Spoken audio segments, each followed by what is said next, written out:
You guys know I've been looking for a 2 to 5 ton truck for the last little while. Well, I think I've found it.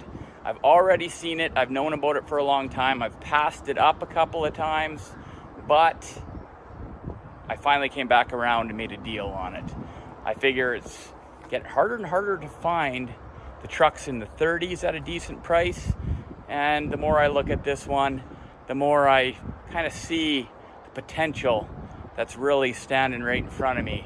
So without further ado, you guys have seen this vehicle before.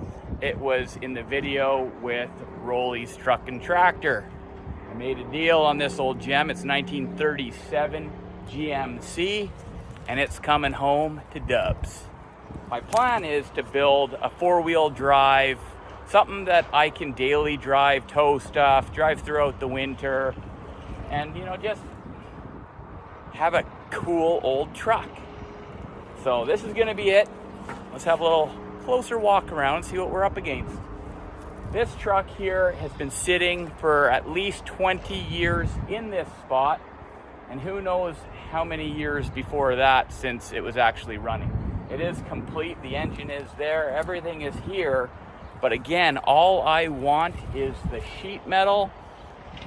So let's have a look. Now I can tell right away that this truck does look green, but I'm pretty sure with a little bit of elbow grease, it was actually blue. So I look forward to being able to wash it up and maybe doing a little bit of light sanding to see if we can't get this red overspray or whatever they did here. Maybe they painted it red at one point. I'm not sure, but we're gonna try to use some Scotch-Brite and some soap and water. Maybe bring that back around and get rid of some of it. We'll see. Got a big old tree growing here. Let's just see if we can't get inside. I showed you guys this in the other video, but one thing that I just realized that is super cool is this right here. And it still works. Look at that. See how the window's starting to come out? There we go. Let's see, she's a little seized. I'm gonna leave her alone before I break it. But pretty cool. I love when the window tips out like that. Very, very basic. I want to put Cummins diesel, 5-speed standard. And this is gonna be my next ripper. I won't be using anything back here. All of this will be recycled, or I will sell it to somebody that needs it. I just want that. So today I need to pull it back because this is in front of it, and I need to get a deck truck to be able to load this thing. So there's no option of moving this because it's full of concrete. The option is to pull this back. Now, how cool does that look? Unfortunately, we are missing a little bit of stuff here that I'll have to fix up. There's 4 of these on this side. It is missing 2 of them, I believe. Yeah, 2 of them on this side. Kind of unfortunate, but I can build new ones. Maybe I'll make better ones, we'll see. But I would like to see if I can kind of lightly sand into this to see if we can find any remaining logo potentially. But it's in pretty decent shape. Like, yeah, we've got our typical rust down in here and years of people fixing cracks, but all in all, it's pretty good. Obviously, our tires do not hold air. And on this piece of property as well is hopefully my donor chassis. It's a 1993 5.9 Cummins diesel with a 5-speed. It's a dually. Hopefully I'll be able to pick that up, and that will be the chassis that we will set this on to start building our truck. I will custom make a bed. What my thoughts are right now is, there's the short box, which is about a 6-foot bed. There is a long box, which is about an 8-foot bed. I'm thinking about maybe making about a 7-foot bed. So it's not a short box, but it's not a long box. It's my custom box. So pretty excited. I'm just waiting for the forklift to show up so we can lift it up on the back end, tug it backwards, and hopefully tomorrow morning it will be delivered to the shop. We've got to try to pull this out of the back. I guess it's just too much weight for the deck truck if the car is in the bed still. This is a super solid, probably 36 or 7 Chevy is what we're thinking. There's no tags left on it, so it's kind of a mystery, but it really looks like some kind of a late 30s car.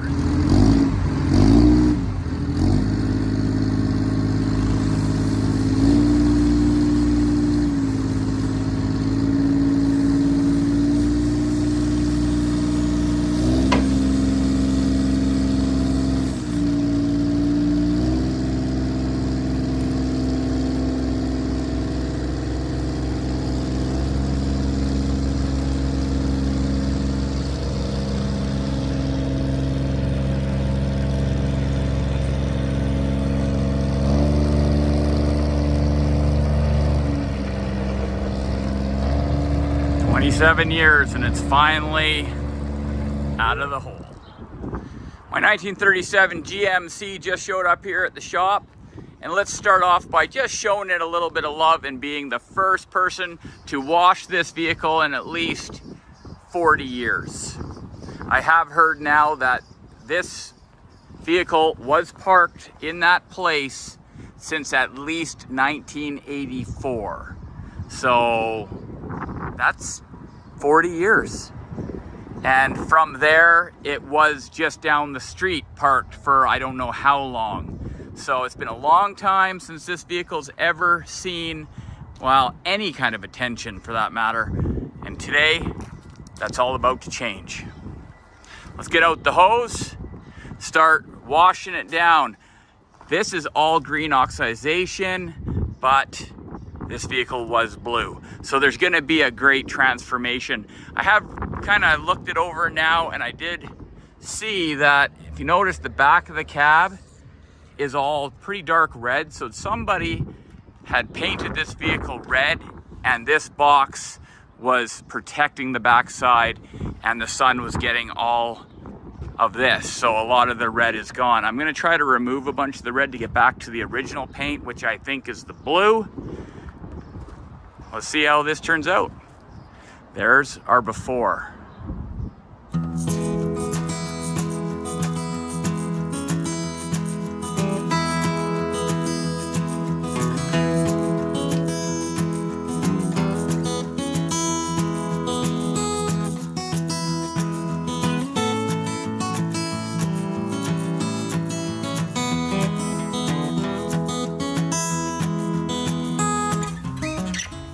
All right, guys, so first impressions. I know, right? Wow, looks amazing. I don't know if you guys have never taken Scotch-Brite and a little bit of soap and water and washed a vehicle for the first time in many, many years and feel the texture go from rough to a little bit smoother as you take the oxidization off. Man, you're not living. Feels so good, looks so awesome. As you can see, we are blue. The one thing that surprised me is it kind of, and I might still be wrong, looks like the roof was actually silver and somebody sprayed white over it, or that's the primer. I'm not quite sure there yet, but I like to think that blue is original, maybe with a white two-tone. I don't know if they do that in the 30s or not. I've got to look into it a little bit on the internet, but wow, looks great. Now let's move on to the inside, and you can see just the years and years of dust and dirt. It's a shame about the steering wheel, but you know, the seat looks pretty darn good. I think this wood box saved a lot of this. So we're gonna move on in here and just hose everything down and see what we really got. I think I might be able to save on this seat for a little while, we'll see. But it's gonna come out pretty good, I know that. One thing that I just noticed, which I've never seen before, and I'm sure you guys have, which I'm really just thinking is the coolest thing right now, is pa-chow, that little sucker right there. That's a vacuum fan for defrosting the inside of the window. Super cool. That is definitely staying right there. me get a better angle of it. I don't know if you guys can see it or not, but there she is. Little beauty. I'm gonna also try to keep, that's the starter button right there, and I'm gonna see if I can't make that work. We'll see, because we got a big dirty diesel coming through here, so all of that area might have to get hacked out and make room for that big transmission. So we'll see. Things change as you're in the middle of the build, but I'm liking it. Right down here is our worst rust. I started flushing it out. It was just full of dirt right to here. If you guys have any of these old classics and you haven't attended to these areas yet, definitely should. You got to keep them clean. Usually there's a drain on the bottom, so it flushes out. This one, full right to there, rusted right along that line. It would be mint if it would have been cleaned out just before it was parked.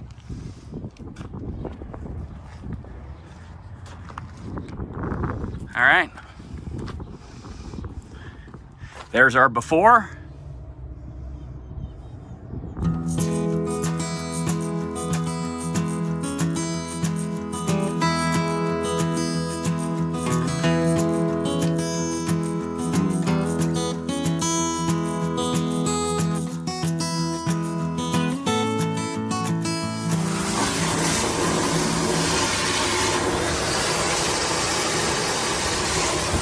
These areas down there we gotta flush out. Get that dirt out of there.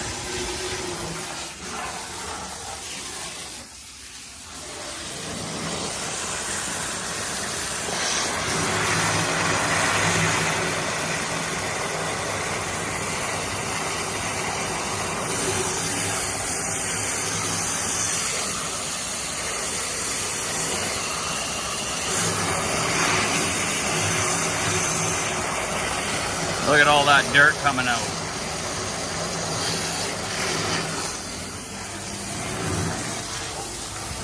Now this is the first of many rounds on this thing. I'll continue to go around it and wash it and clean it and sand like a little more of that red off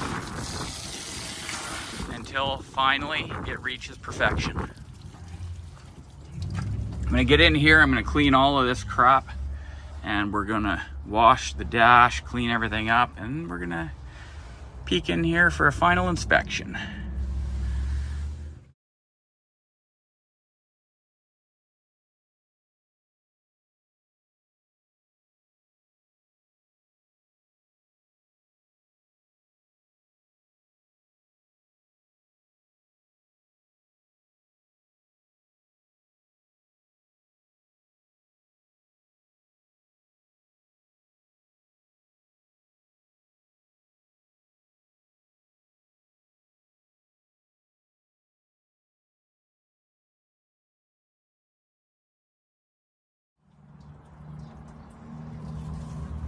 Huge improvement. Got rid of a bunch of the junk. I got to pull the battery out here, and I'm just going to pull this carpet up. See how rusty it is underneath. I've got to pull this headliner down. That's kind of next on the list. I want to get started on removing the wood off the sides of the bed, but let's go around the front and just soak this in for a minute. Look at that beauty. How could you walk by that for, you know, even once really, without being like, that's one beautiful truck, and you know, you start shining on it. I'm about an hour into this whole ordeal with my new truck, and it's already looking 100 times better. I look forward to putting it on a new chassis, 4x4, lift it up a little bit, big boots on it, and building a sweet daily driver.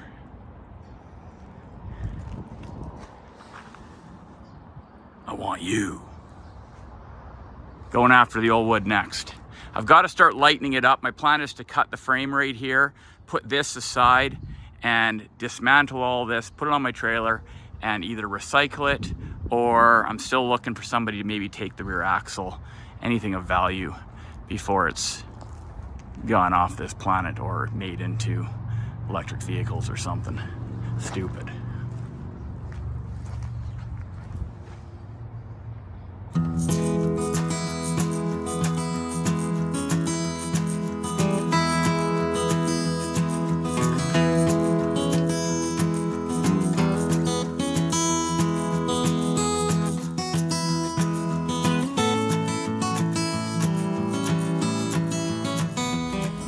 I've done everything that I wanted to. I've got the frame severed in half. My next step is to move this out of the way and grab this so I can load it on the trailer and find a new home for it. I'm in a good spot. I just need to land a donor truck at this point. It's got to be 4-wheel drive, and it's got to be at least a 5-speed standard. So it's kind of, you know, nowadays like finding a needle in a haystack at a decent price. Like, you can find them, but they're getting pricey. I left the frame long so I can grab it with the forklift and maneuver it around a little bit easier. And that's it. I want to take the cab off at the last minute so it's easier to put back together when everything is fresh in my mind. And with the old frame, I'm gonna have all of the measurements for the body mounts. So that's pretty key as well. Till next time, guys, be safe out there. Peace.